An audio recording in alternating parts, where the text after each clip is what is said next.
The first in the series, the video you see is in the order basically that I tackled these things. And the first of the series was the front mudguard. It was actually mounted not parallel to the front wheel. The problem was that the rear end of the mudguard, as you can see on the off side, I could barely put my finger in, whereas on the other side I could more or less fit my entire, well, most of my fingers in. And it looked as kind of twisted as well. And the problem was, well, whatever I did to this thing, it was quite heavy gauge steel, so you couldn't bend it because you risked making the paint flake off. But on the off side, if I mounted it on the off side mountings and not tightened up the near side, it was dead straight. As you can see here, it's quite straight because the near side isn't bolted. As you can see, it's free. But I messed around with this quite a lot until in the end I realised that I would have to fit a spacer. That was the only way out, was to fit a spacer. And I tried fitting like thicker and thicker spacers until I ended up with this piece of ply, which was 6mm thick.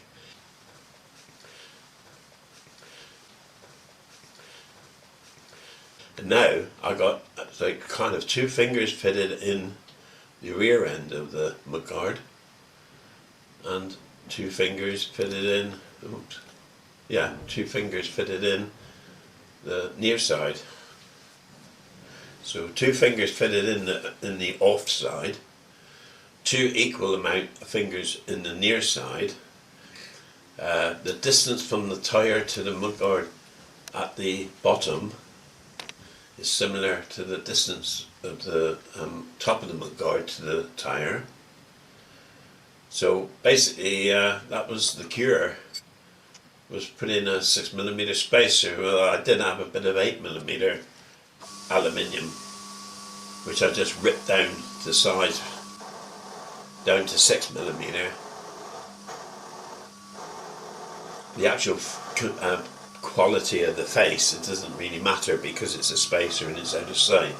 The most important thing was that the edges were in a good, like, polished condition, and it occurred to me it would look a little bit more presentable if I milled some bevels on the edge rather than have a raw 90-degree edge on the spacer. The spacer being slightly larger than the mudguard mountings. Sorry for it being a bit out of focus here, but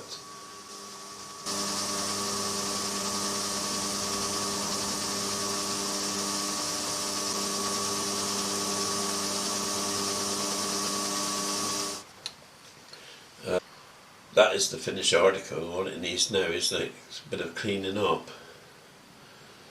But,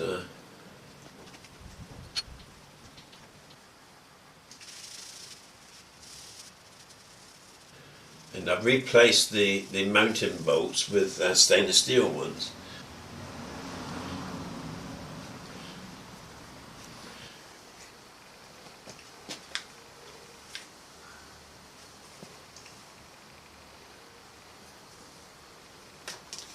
Now I can actually replace the test piece of plywood, which was laser cut, to the aluminium, which was cut on the mill.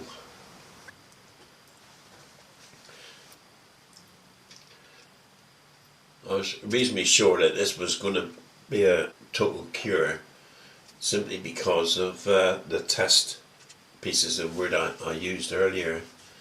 It looks rather strange. It's the shape of the mudguard. It doesn't look straight even now, but it is. It's dead straight now. It's just that the shape of the mudguard is rather peculiar. It's quite nice shape, actually.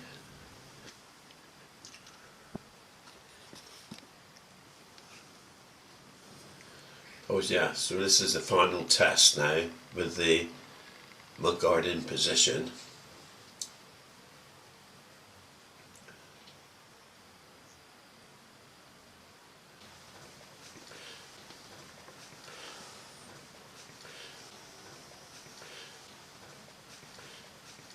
I tried measuring with a ruler, but it was easier to use my fingers. I could feel all the gaps each side were equal wherever I put my fingers, and that was my final test, that I was happy with it.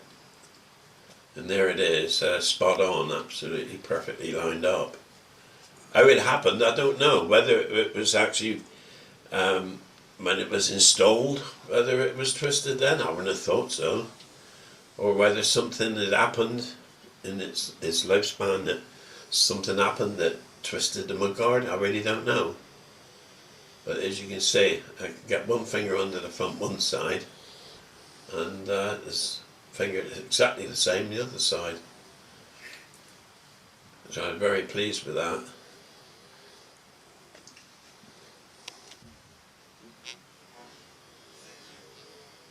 And again in the front, so and again in the back. You see, everything was equal spacing. So all I had to do now was that the bolts that held the mudguard in position, I wanted load spreading washers, so I wanted them thicker than the standard washers. So I decided to machine some out of a bit of stainless steel bar. I'd drilled and machined out the inside. So all I got to do is chop off four washers now.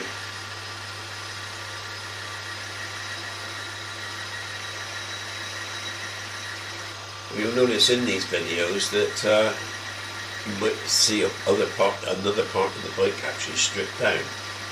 And that's the case. I would have been waiting on parts and so on.